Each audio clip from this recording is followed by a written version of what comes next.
like to call this meeting of the Las Vegas Arts Commission to order at 12:03 p.m. February 19th, 2017. I am first vice chair, Terry Shefsick, and I would like to ask the clerk if we are in compliance. Yes, we are. Thank you. And if I could do I'm sorry, go ahead. Sorry, I'm ahead of myself. Chair Weinstein is excused. Vice Chair Shefsick. Here. Second Vice Chair Abelman. Here. Commissioner Alvarez. Present. Commissioner Michaels. Here. Commissioner Trimble. Here. Commissioner Topaz. Here. Commissioner Carpel is excused. Commissioner Zachman. Here. And Commissioner Curran. Here. And we have a quorum. Thank you. Thank you. I'd like to ask commissioners, remind you, when you're going to speak, please identify yourselves for the clerk's record and the recording. Are there no changes to the agenda? Okay. Items listed on the agenda may be taken out of the order presented. Two or more agenda items for consideration may be combined. Any item on the agenda may be removed or related discussion may be delayed at any time or at any time. Backup material for this agenda may be obtained from Luann Holmes, City Clerk, at the City Clerk's office at 495 South Main Street, second floor, or on the city's webpage at LasVegasNevada.gov.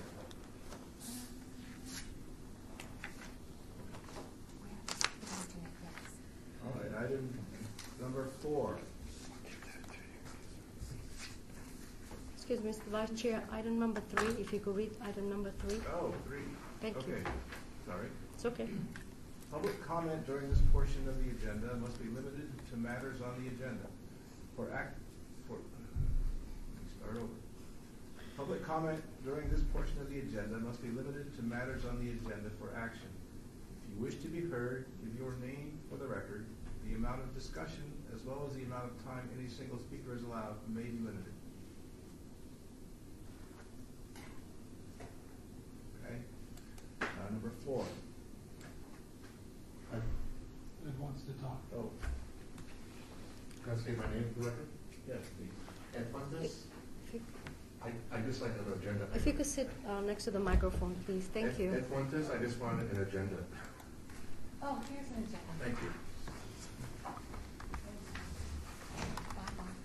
Thank you for Thank letting you. me speak. Thank you, sir. Thank you.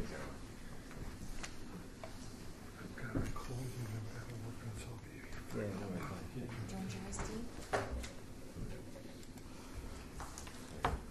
how are you? All right, item number 4, for possible action to approve final minutes by reference to the regular meeting of the Arts Commission of December 15th, 2016. In front of you, you have the minutes from the meeting of December 15th, 2016. You have a chance to review them. Are there any changes or corrections to those minutes?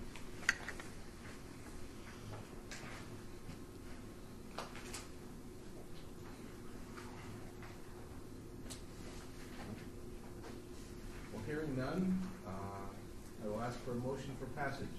So moved. So moved. The motion has been made to support the meeting minutes of December 15, 2016. All in favor, say aye. Aye.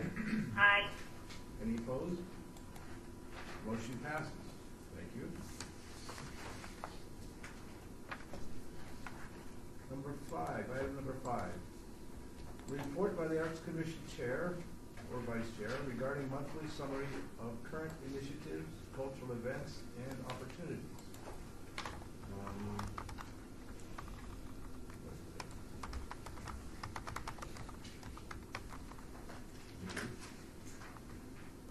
Okay, public art talks and exhibition.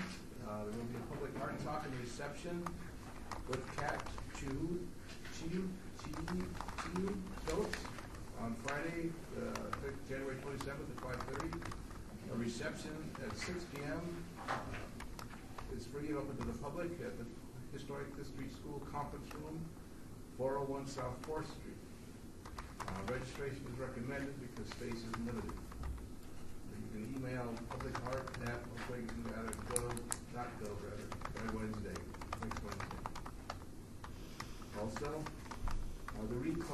exhibition by Shelby Schroeder, December 20th through March 9th of this year. Hours are Monday through Friday from 7 to 5:30 p.m. in the Las Vegas City Hall Grand Gallery on the first floor. Also, from Black Kings and Queens, the artist Frank McBride Sr., February 4th to March 25th.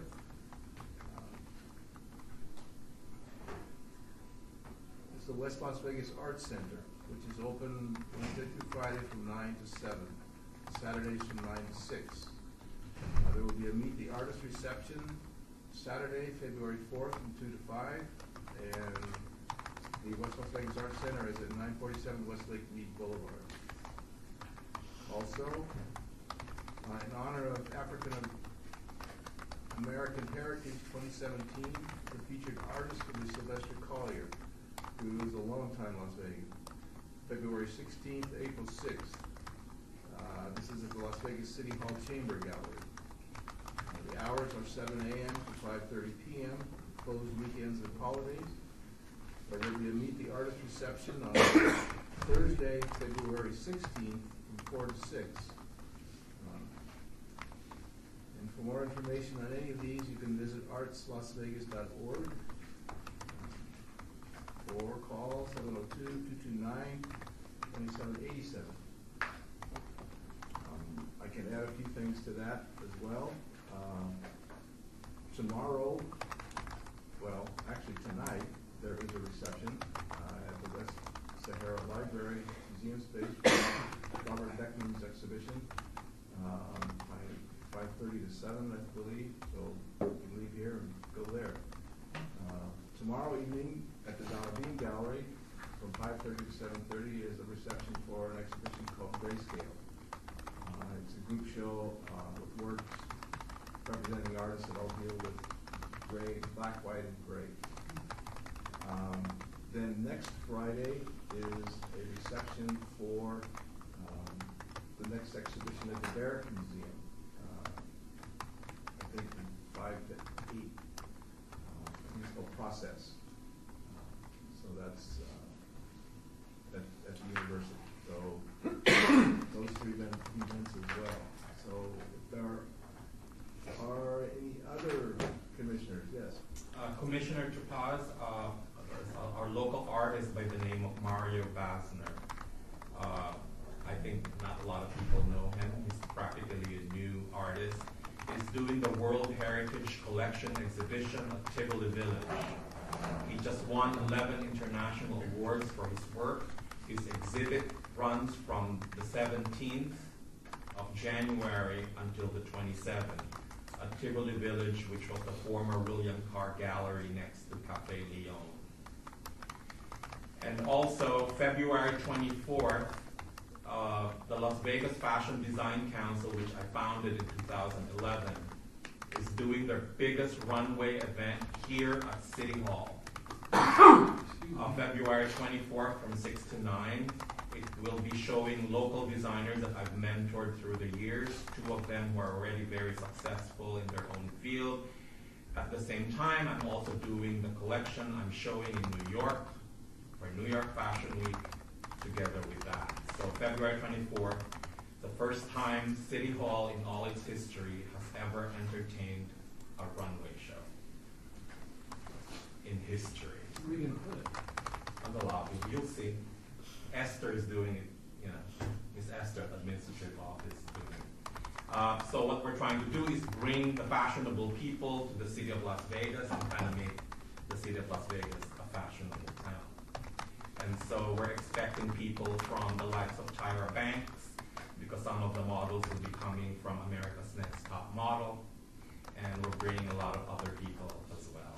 So February 24th, 6 to 9. That's a Friday, and City Hall is closed on a Friday, but you are all invited. It's by invitation, by the way, only. Next.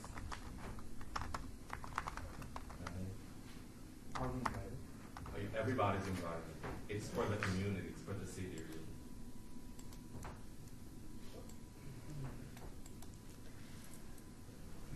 Anyone else?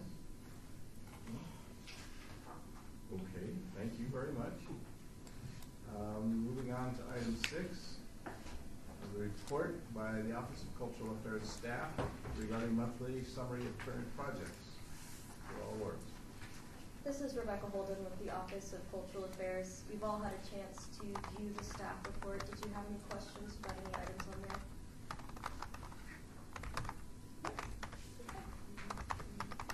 Hearing none and seeing none. Thank you. Can you actually, this is Commissioner Kern, can you give us an update on the Release on AMP program and the timeline? I saw submissions were due last month or. This is Laura Machado. It closed on January 6th, and in the staff report, it has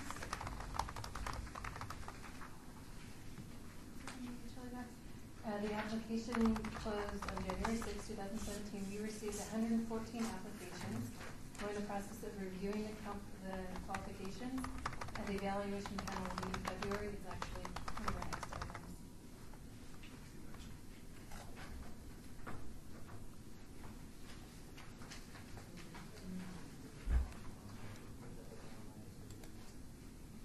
Any other questions? Okay. Thank you. Moving on to item 7.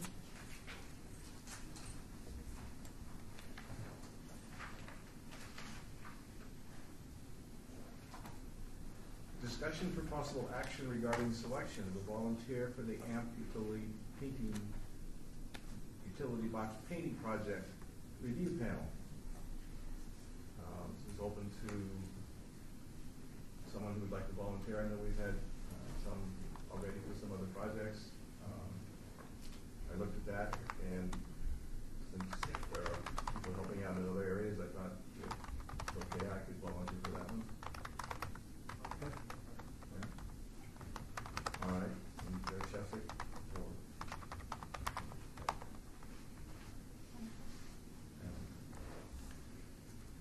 Do you want to take a motion on that? Oh, I need a motion?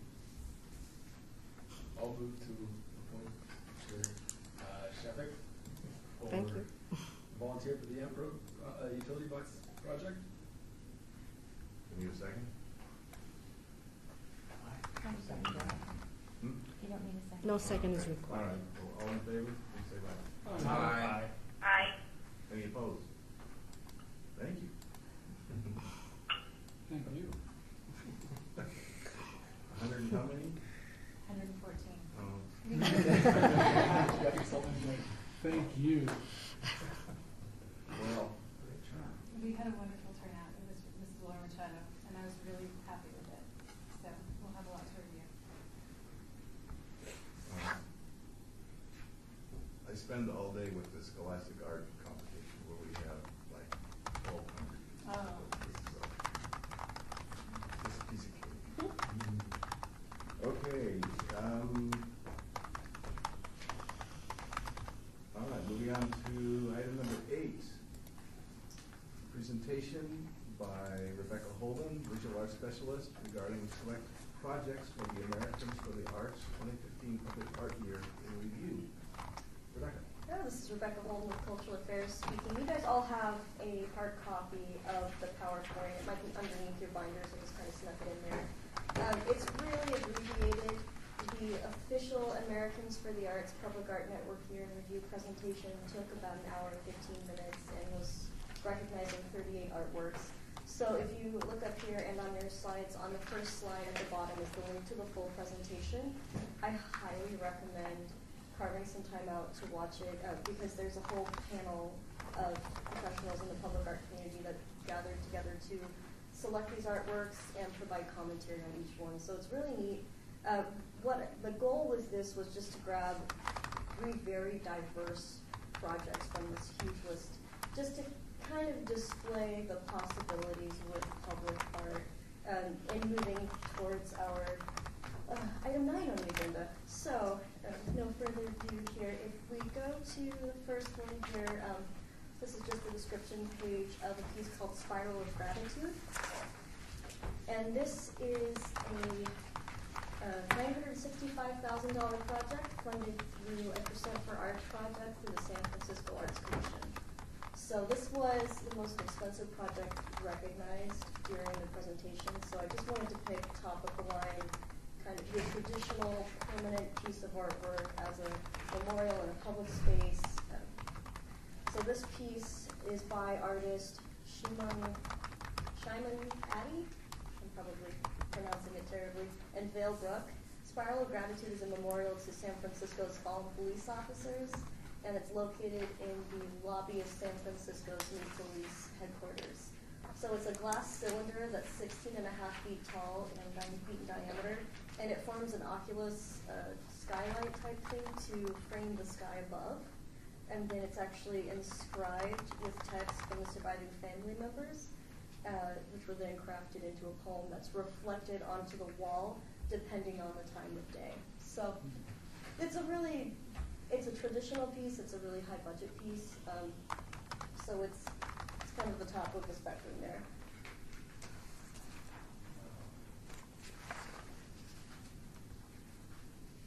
And there's a link at the bottom of the description page for that, the second slide on this, that is a link to the full page.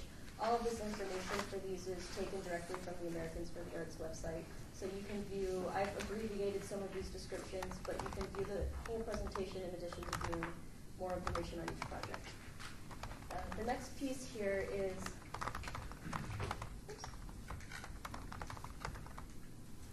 called Lost and Found Factory by the artist Michelle Illuminato.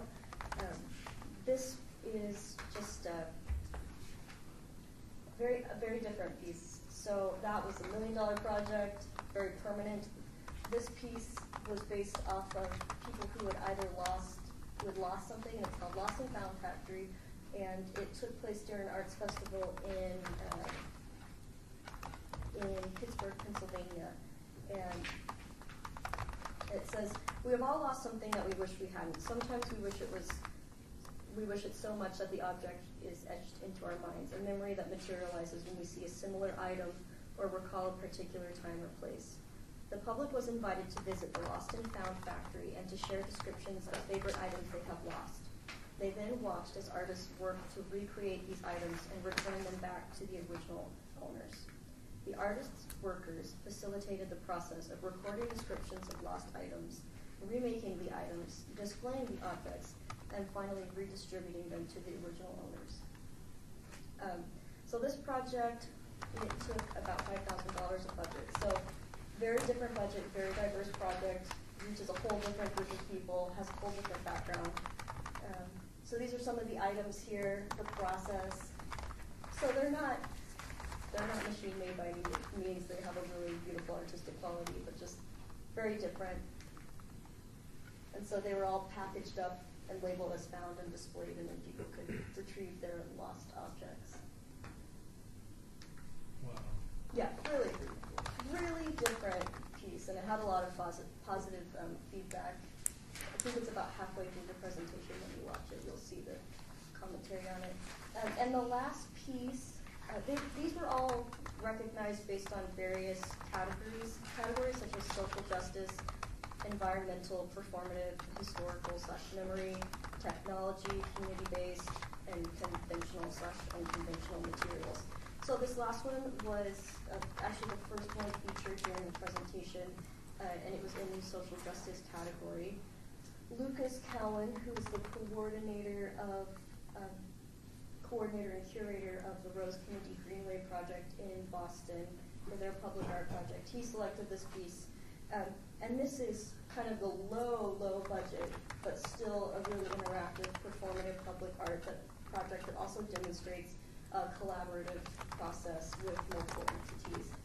So this is by artist Danny Dodge, and it's called Confess, and it was actually a public art performance at LA Pride 2014. And so, let's see here. After a public art performance at LA Pride 2014, artist Danny Dodge realized many of the LGBTQ people who attended the celebration wanted to share deep emotional burdens. She created Confess for LA Pride 2015. The performance installation allowed participants to share their emotional burdens with a stranger by anonymously typing a note that detailed each burden on a gold piece of paper. The confession booth was within a 20-foot square space with walls on 3 sides covered by black fabric. As the weekend went forward, the walls went from black to gold with people's deepest feelings revealed. And so once again, LA Pride is an LGBTQ Pride event that takes place annually for the city of West Hollywood, and it's run by Christopher Street West, and their funding came from festival fees, beverage and administration charges,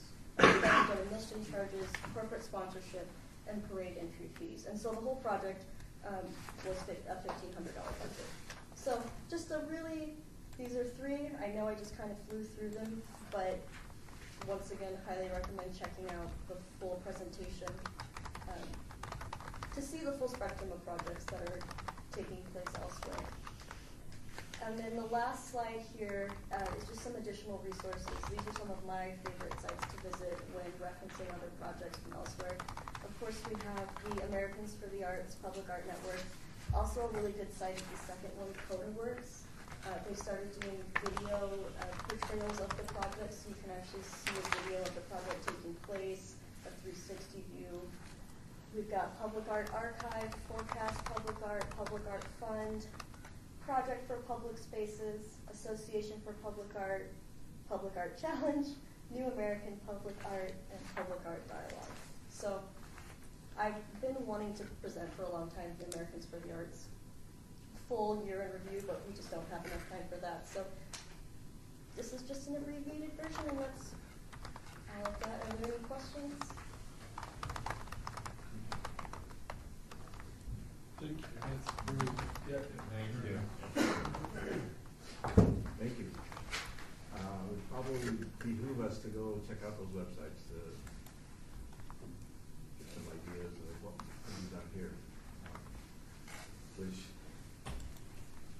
does lead into item number 9, discussion for possible action regarding suggestions for proposed mini projects within the city of Las Vegas. $10,000 has been set aside from the Percent for the Arts Fund. So what we just saw, and then thinking about what could be done for a mini project or projects with a $10,000 cap on them. Not to decide now, but maybe offer some ideas to think about it and propose something for a future meeting. One of the things that had been on my mind, there was a start to, well, not a start, but a piece that was done for, I guess it's First Street, the cap that Justice Smigel did.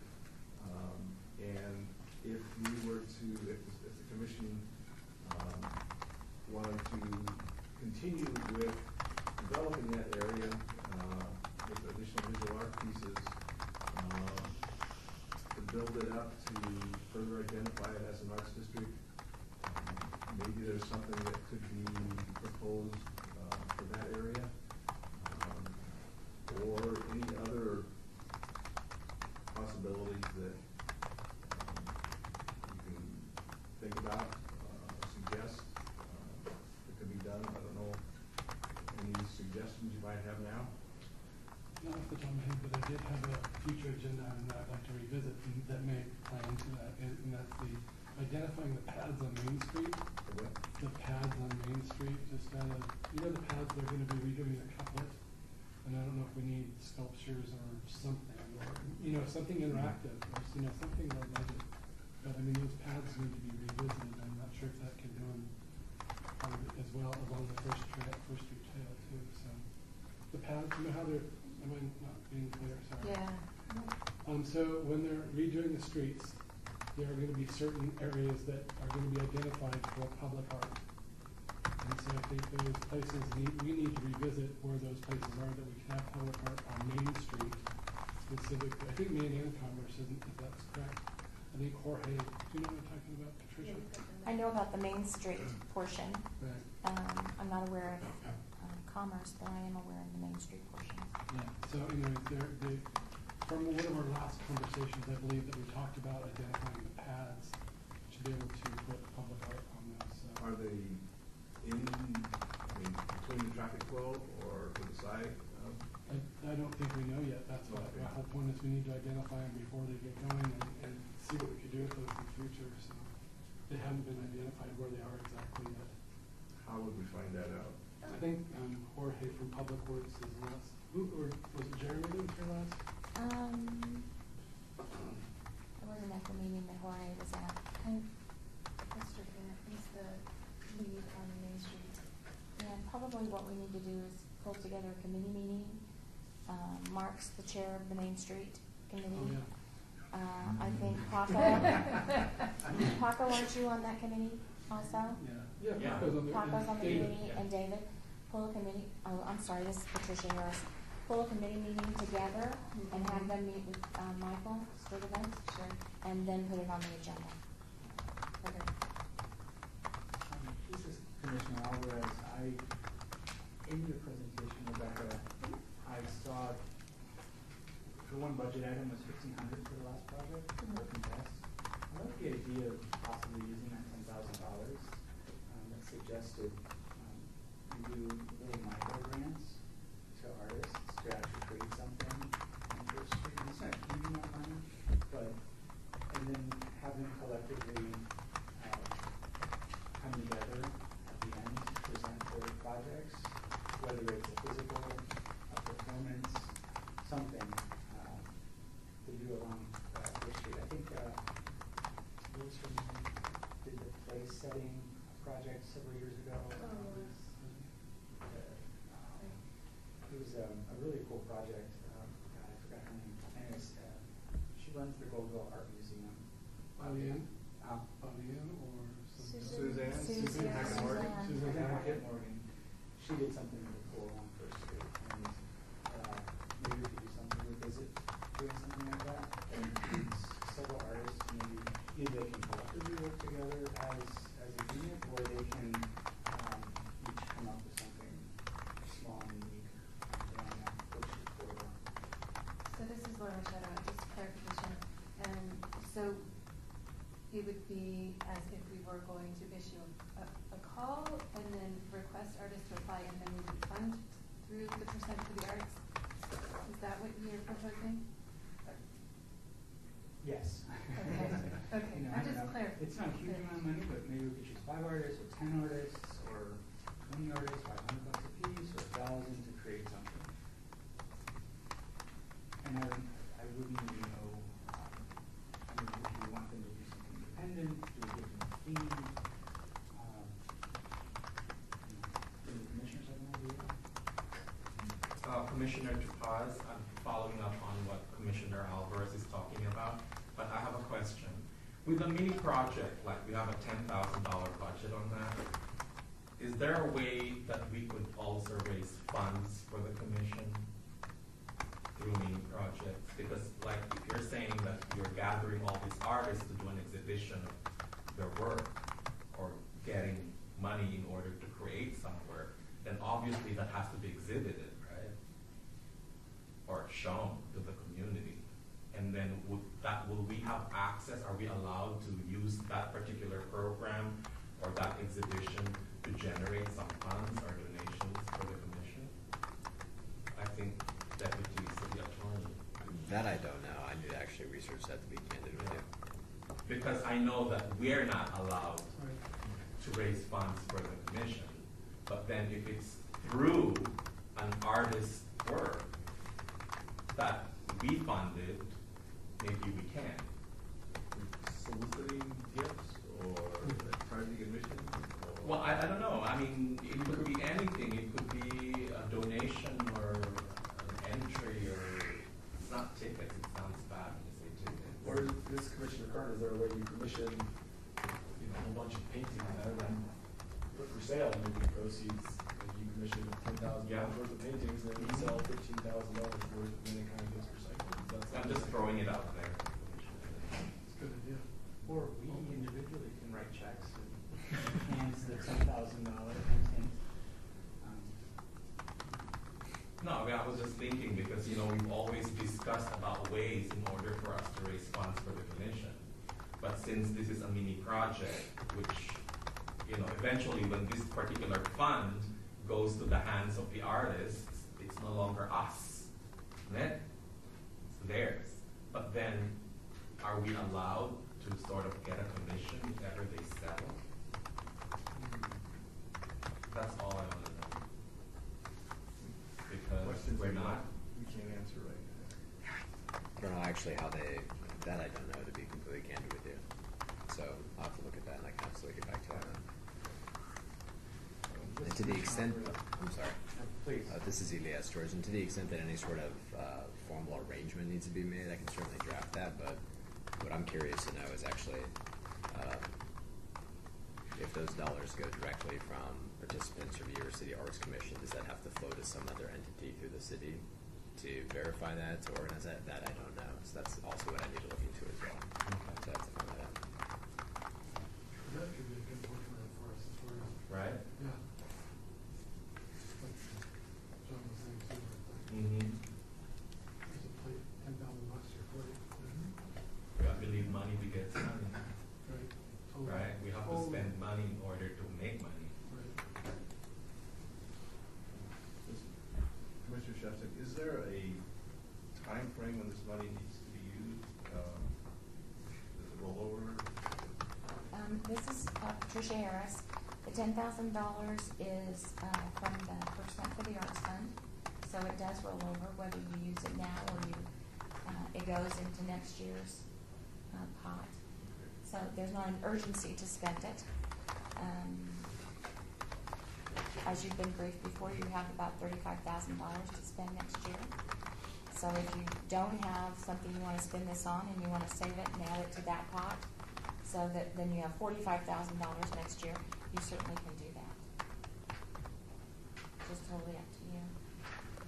More? I don't want to save any money. This is Commissioner Alvarez. What were your thoughts with this 10,000? Were you thinking micro grants, micro projects?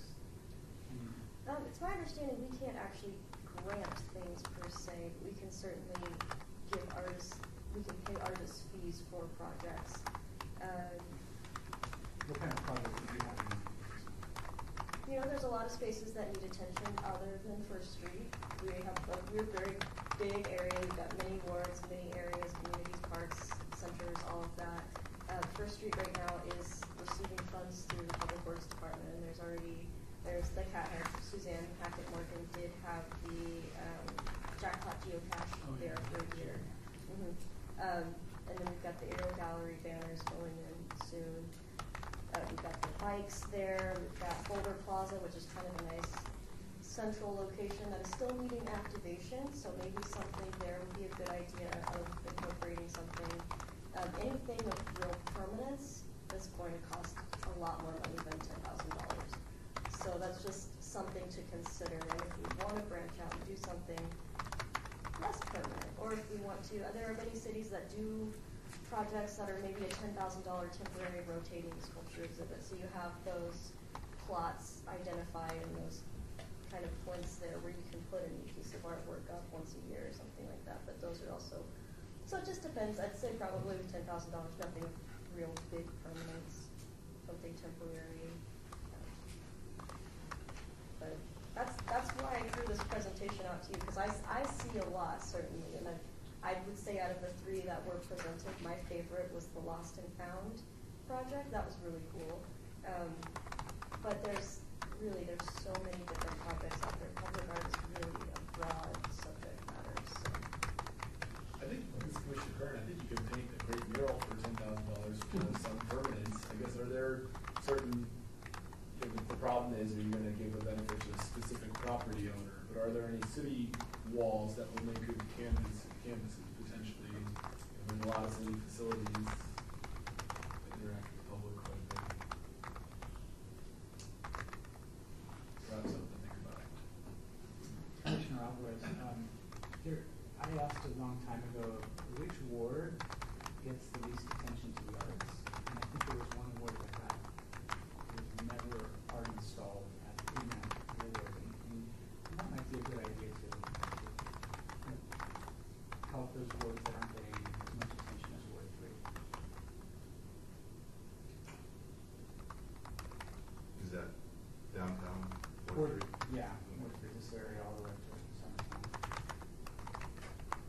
This is Patricia Harris, Wards 4 and 3 and 4, 2 and 4. It's Beers and Anthony. Oh, okay. Those are probably They don't have any facilities in them. They have no facilities, no arts facilities. They do have some parks in those 2 wards. And we take our showmobile out and do concerts there. But they do not have any place for permanent art. Councilman Beers has talked to both staff about bringing the AMP program to his ward. He's actually gone to try to find some money because we said that was one of our issues, is that we were going to have a problem funding it at this point. And then Ward 4 also has no city art in it. So those would be the 2 most needy wards.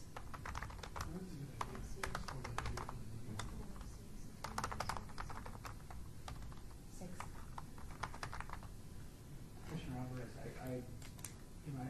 it's my hope that AMP would continue on my staff.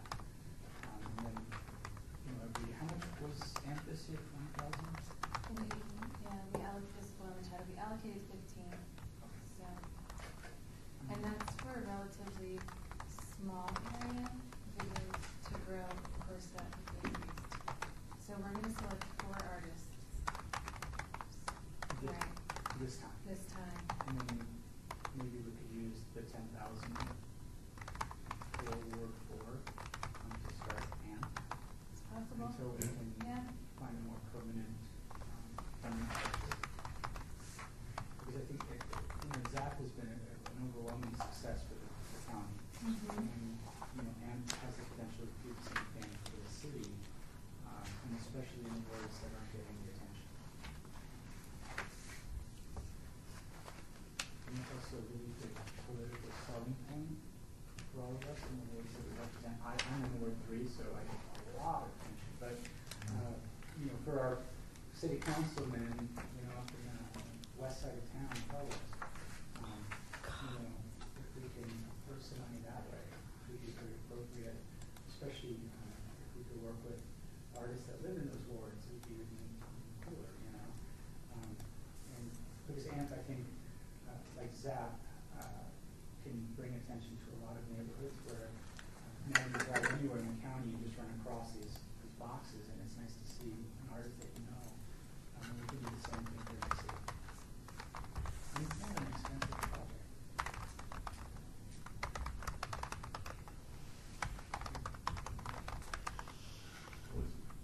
Some ideas we hadn't thought of. Thank you.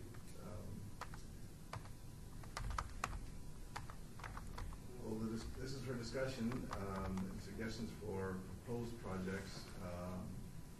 Let's submit them for discussion and voting. Machado, do you want to take, is there a consensus now for what you would like to propose to do with the money? Or do you want to?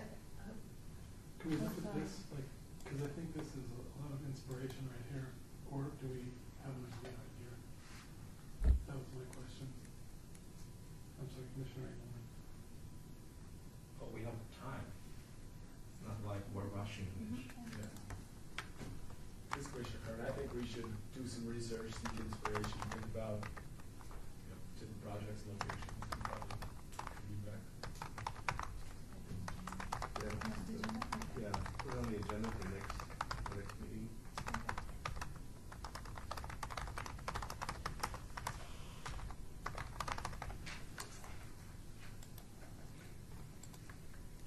Any follow-up thoughts to that?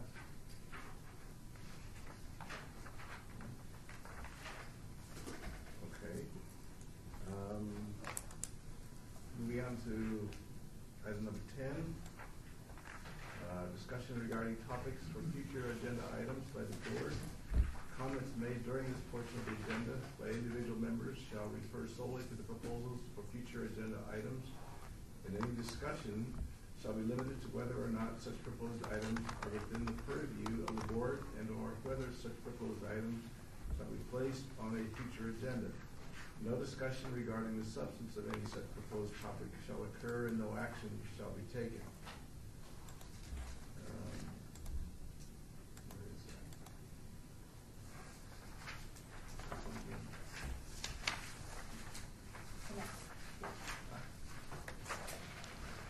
this Commissioner Curran. I saw Commissioner Ogilvy has moved on to the Bay Area, I believe. He was an Arts Commission appointment. Is that, I'm unfamiliar since I've never, someone new to the board, is the Arts Commission, what's the process for appointment for his replacement? This is Patricia Harris. We have set aside that position to be the Clark County Public Art person. So when they get that staff person on, we'll have them fill out the application, bring it for you to approve. They'll be sworn in. We decided that it would be a good thing to have a link between our Arts Commission and Clark County's Arts Commission.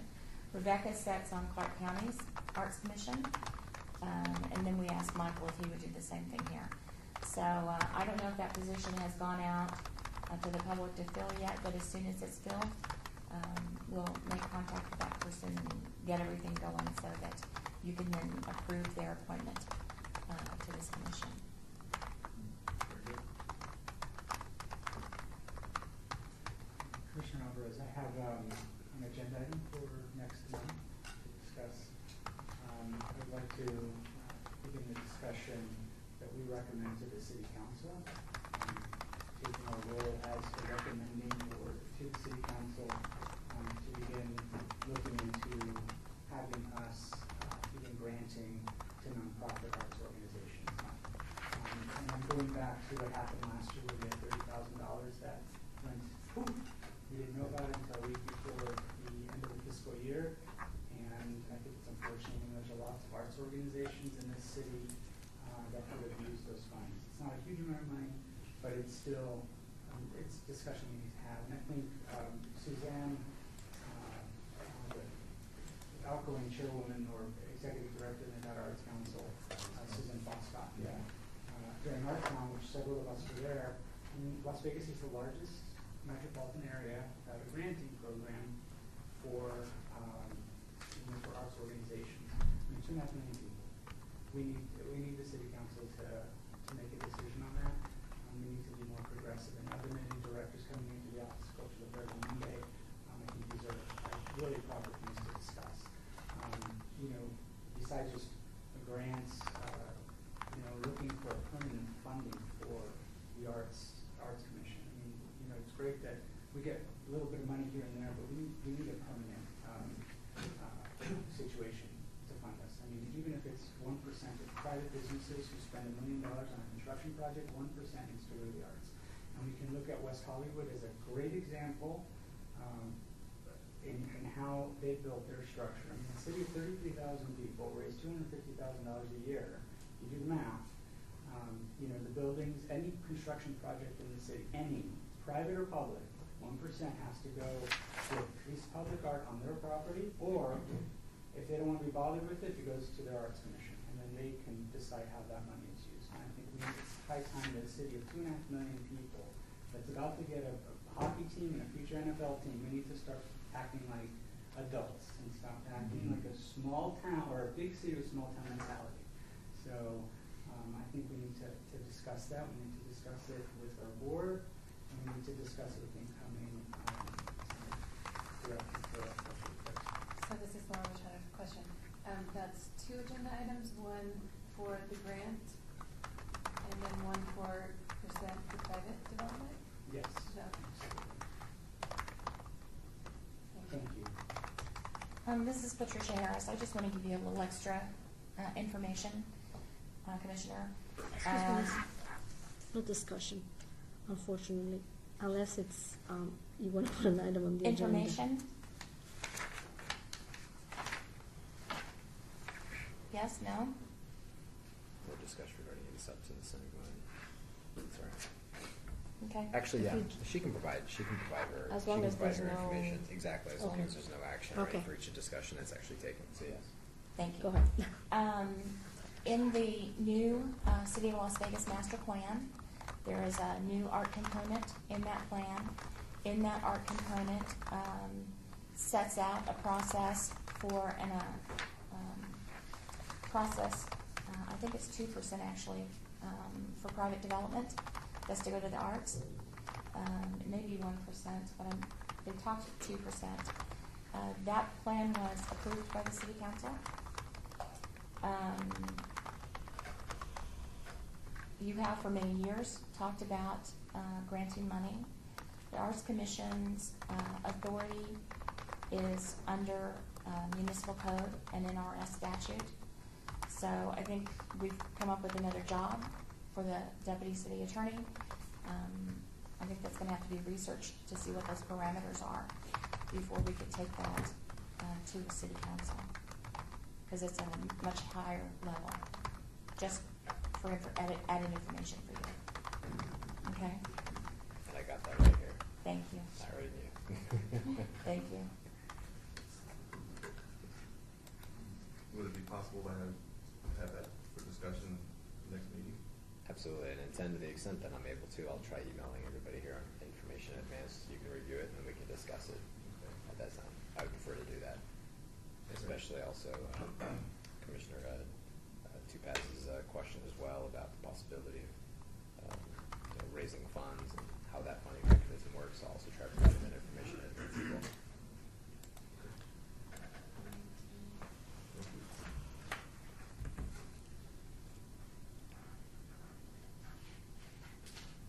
Any other thoughts for agenda items?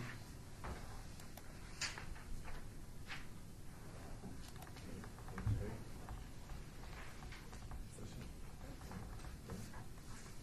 All right. Moving on to item number 11.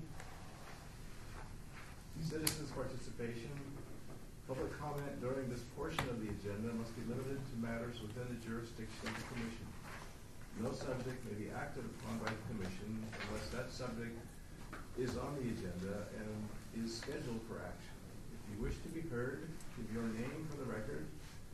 The amount of discussion on any single subject, as well as the amount of time any single speaker is allowed, may be limited. Do we have? Am I allowed to comment now, or do I wait till this is done and you get your thing? This. Okay. This is First off, I'll introduce myself. My name is Kitos. If you can move up, please. Protocol. Yeah, this is very professional. I'm pretty open-minded, so I'll do my best.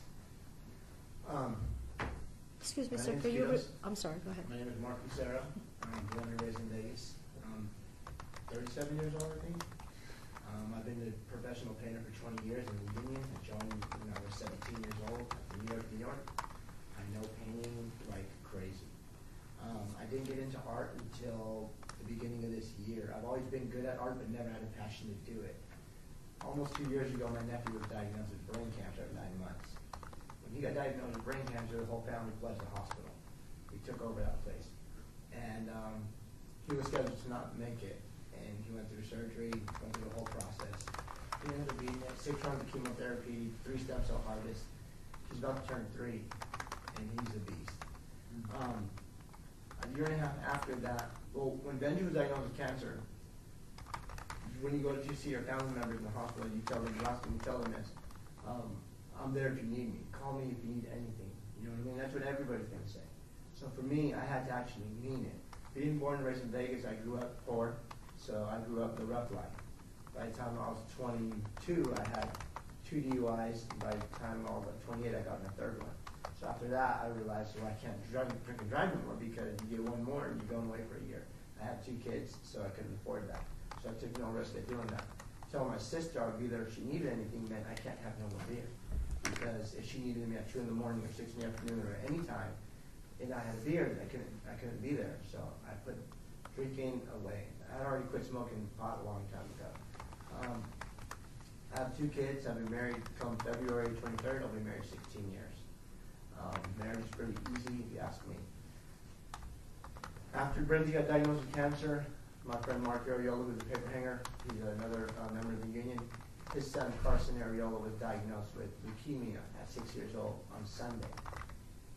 He didn't get the battle to do like these other kids do. He was diagnosed on Sunday and he passed away the following Wednesday. So 2 days after that, I realized I had to do something. I had just started getting into graffiti style work because the company I worked for wanted some work done. They got some artists out there to go give them bids and they're like 10 grand, 12 grand. Somebody said, Kitos knows how to do tattoos. Or Kitos knows how to do graffiti. And I really didn't. But I just said, yeah, I do, I'll do it. So the owner came up to me and was like, hey, can you paint the shop? Can you do this? And I was like, yeah. He was bugging me. So finally, eventually, I just did it. I went and looked at what he wanted done, and it was a huge wall. Probably about like, I don't know, 80 feet, like 20 feet tall. So it was way out of my first time gig. No, I mean, you got to have, but me being me, I said, just load up the paint. Let's do it. I did it, handled it, it went perfect. After that, he was like, hey, I'm building a house right now. $5.5 million house. Can you come paint on my kids' rooms? Yeah, definitely. So I did my second piece after that. And that's actually what got me into graffiti. Nothing came out nice too. But doing that, hearing you guys' stories, that's a brief of who I am. So that when Carson passed away, the 6-year-old, so I said the impact, I painted his name on a wall in my neighborhood. I asked the guy, hey, do you mind if I paint a mural on your wall? He said, you know what, what's it for? And I told him for my son, my friend's son who passed away 2 days ago. He said, yeah, go ahead. He probably didn't know I was going to take over the whole wall. So I took over the whole wall, I painted Carson really big. Within the first 5 minutes, one neighbor came up drastically mad because you ruined the neighborhood. It's in Circle Park, across the street from Arizona Charlie's. It's already an older style neighborhood, but obviously he was still mad about it. Helicopter came within like 10 minutes, zooming around. And I told my wife and kids and my friends and family to come out there and bring blankets, bring chairs. That was like an event, and they did. So I just kept painting. Cops came. The owner wasn't home to say he gave permission or not. So it was my word against theirs. And the cops believed me, they let me finish. More cops came, they believed me, they let me finish. The next day, that wall raised so much awareness that I had the news at my house.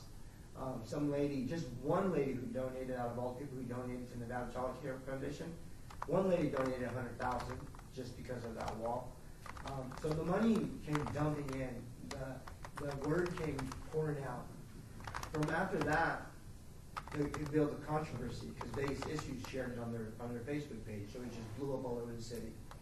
The controversy stirred up so much, Fox 5 stirred up so much, that people were calling me left and right, hey, come paint my wall, come do this wall downtown, you can move it here. Eventually, the old man who lived there got scared of he just didn't want it. He was too out of normal for him.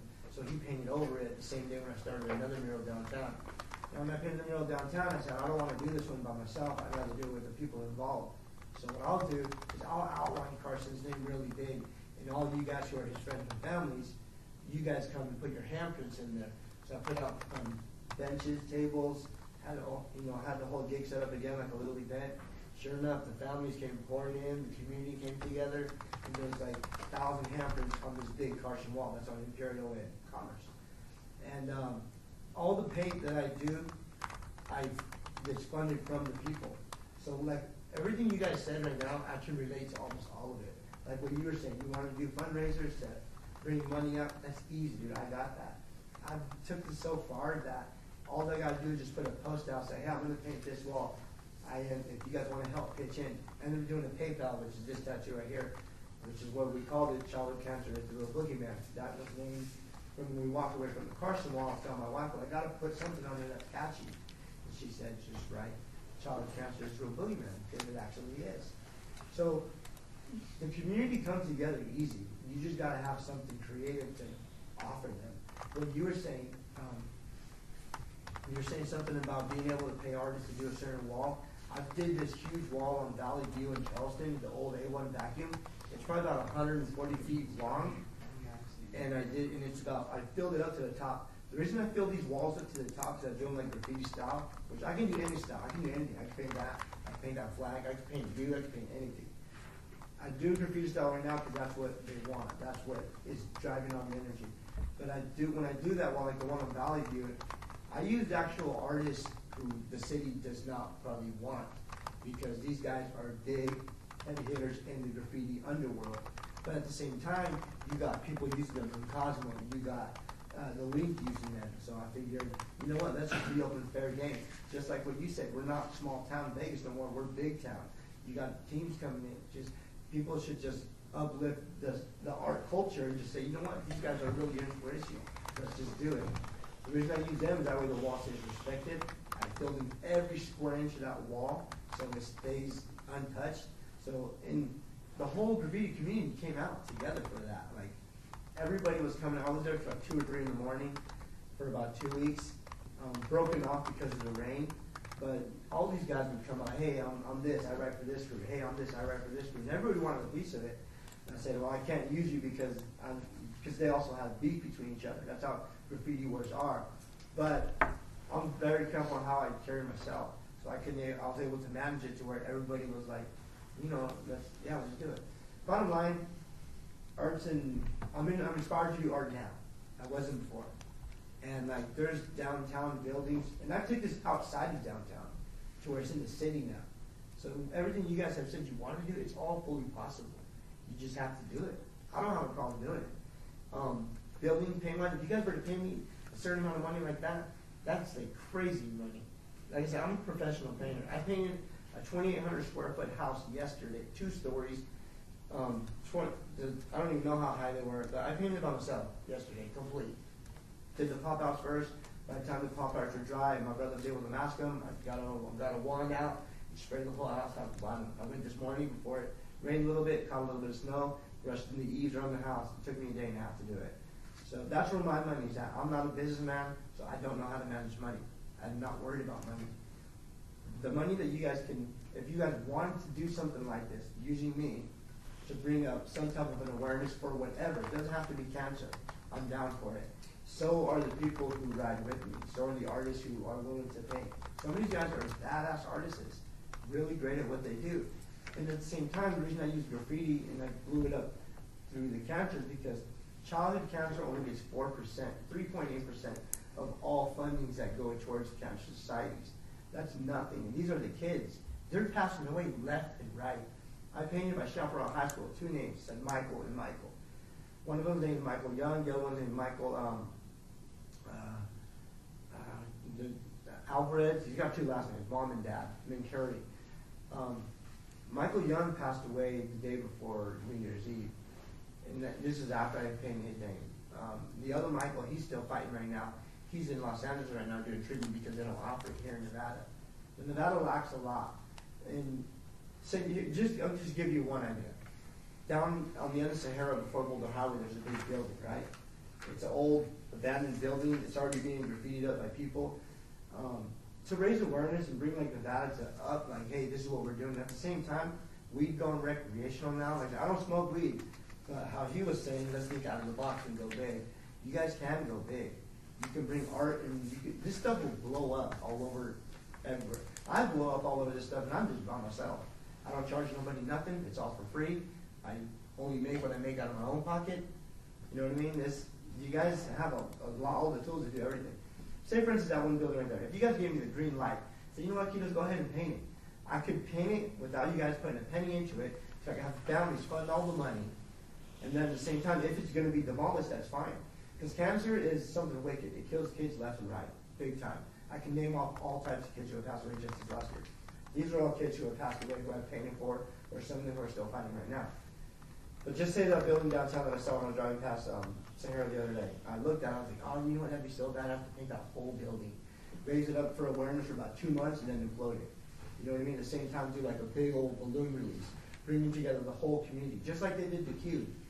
You know, the Cube thing, everybody came out there, hippies, new age people, old people, witches. I met this lady, she was telling me she was a witch, and I thought it through part of it, and then later on I found it in my house. I'm like, I don't know. But like I said, I'm very open-minded. I don't drink. I used to never believe in being high on life, but now I live it. I know it now. Graffiti, yeah, is vandalism. You're never going to get rid of it, but you can work with it, especially being a city. You are the city of sin. You know what I mean? I'm born and raised here, so I'm not afraid to say what's on my mind or what I want to do. Eventually, somebody's going to paint it, so I might not paint it right. Thank you for coming, Commissioner Alvarez. I saw your project on Charleston Bellevue. It was called an accident when I saw it. Okay, I literally went from the left lane all the way across 3 lanes of traffic on Charleston during rush hour to go and take a photo of that mural. My mom even commented, she looked at it and see it, and I pulled in so she could see it. Yeah. You know, what you did there it changed that entire neighborhood. You see a work of art, and bringing so many artists to bring attention to childhood cancer, absolutely. I commend you for the work you're doing. Thank you for coming, definitely. And like I I said, I value everything off balance. Everything is energy and everything is balance. Like for instance, how you said, the worst thing I would ever want to do when I'm doing a piece of graffiti is cause an accident because I don't want to hurt nobody. At the same time though, when I do these, it's like, I'm always worried about, will somebody be distracted? But you got all these LED lights that are saying, play here, do this. Even the on the intersection of Desert Inn and Merrill Parkway where Sunrise Hospital, that thing is so bright. The sign that goes out, like, man, I'm surprised that don't cause accidents, you know?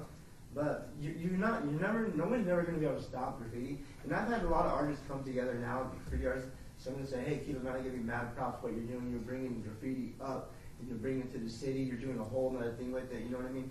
Hopefully, what you have planned, it goes where it goes. I said, these guys are willing to pay for pennies.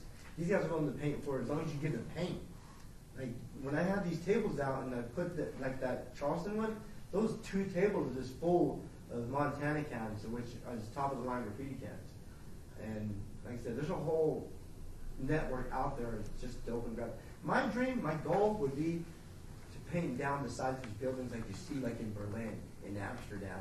You know what I mean? And those are easy. Bigger projects, like say a female drinking water out of a pond, those are simple to do. They're just graph. You graph out the side of the building like a piece of paper. You draw it, you graph it, now you know your dimensions. You draw this square, that square, this square. You can't fail. It's easy. All you need is lift and booms. Those ain't very expensive to rent. And on top of that, now you're using just paint. I already get paint at wholesale cost from Sherwin-Williams. So this house I painted the other day, I kept all the money for the paint because one of my best friends, Horsey, he's a good painter for me. He's always been since I was a kid. And I hadn't even paid my rent last month, so I got to slam dunk something. I went to his house. I told him it's like the sandy color, but I left the paint card at home. He goes, just take this paint. It'll match it. And this for the pop-up, it'll match it. Trust me. Sure enough, man, I painted that thing yesterday. The paint matches perfect. We want to thank you for coming. Appreciate your comments. Sure. Like, I could talk forever, but I just want to introduce myself. Whatever you guys have an idea of, run it. I mean, if you can use me, do it. Just like all these cancer communities who could use me for these paintings now, the Luxor, Circus Couture, Candlelighters, they got one that they actually revealed yesterday. I painted with some kid. I told them all that you got to reveal it because it's also your invitation. This thing's going to raise probably like, this whole event they're going to do is probably going to raise, I don't know, maybe about $400,000. This painting that I painted for them last week is supposed to sell for, all these paintings I do the canvases, you know how they go to auction. This one's probably supposed to raise around $2,500, $3,000. So, and what I tell them, the same thing I'm going to tell you. Whatever you guys can think of, and if you want to ask me, consider it done. So, thank you very much. Simple. Well, thank you. Sorry to talk too much, but I'm just hanging out till you guys are done and I'll walk out with you guys. But definitely, if you guys want to stir anything up, man, I got you. Thank you. All right, thank you. Well, I hear no further comments from commissioners or Ed? No? I'm good. Okay. If there are no further comments on any items, I'd like to have a motion for adjournment. All in favor, say yes? Yes. Aye. We're adjourned.